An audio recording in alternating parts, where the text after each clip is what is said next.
All right, 13 teams have now made it through to the round of 16 in the FIFA Men's World Cup, and the final three will be decided today. So much good football to watch. One result from yesterday that has everybody talking is the stunning finish to Croatia versus Portugal.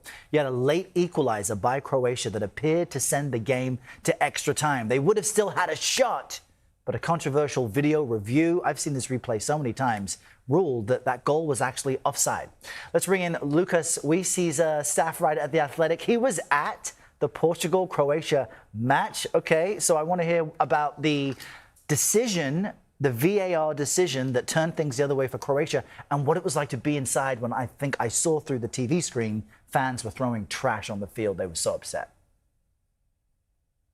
Errol, it was an absolutely wild scene. Let me just take you back to the start of stoppage time because it was a 1-1 game and Gonçalo Ramos scored a stoppage time goal for Portugal, making them lead 2-1. So you're thinking Portugal has this in the bag, but then stoppage time just kept going and going and going. And multiple times I thought this match should be wrapped up by now, but then Croatia got this last burst and they looked like they equalized, and the Croatian supporters were going wild. Nobody knew what was going on because of the loud noise. It was deafening inside BMO Field. And then, of course, the VAR came in, and then after review, it was deemed offside. And it was the slimmest of margins, Errol, because the ball went off Matovic in the box. It was a censor that determined that the ball went off of him when Croatia was offside, making that goal nullified. And obviously, Croatian fans very upset. Like you said, they were throwing debris,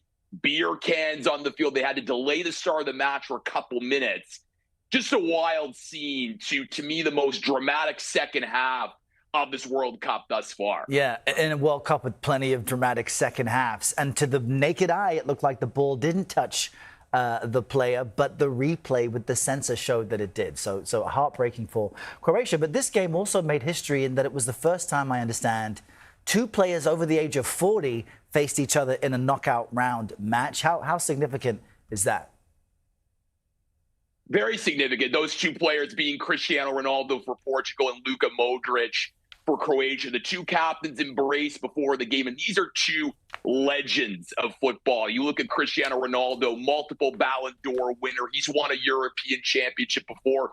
The only thing escaping his resume, Errol, is a World Cup title. And then, of course, Luka Modric helped lead Croatia to the World Cup final in 2018, the semifinal in 2022. So for Modric, that is likely his last game at the World Cup in a Croatian kit, and he will leave behind a huge historic legacy for that Croatian program. But just a remarkable scene just to see these two players still making an impact for their respective teams. And, of course, Ronaldo scoring on a spot kick, his first ever knockout stage goal at a World Cup. Yeah, and that's what's so amazing about these matches. Players can be the best and give great football and still lose in the end, which is heartbreaking either way. And Lukas got to be there. Thanks for sharing your perspective with us, Lukas Weese, this Friday.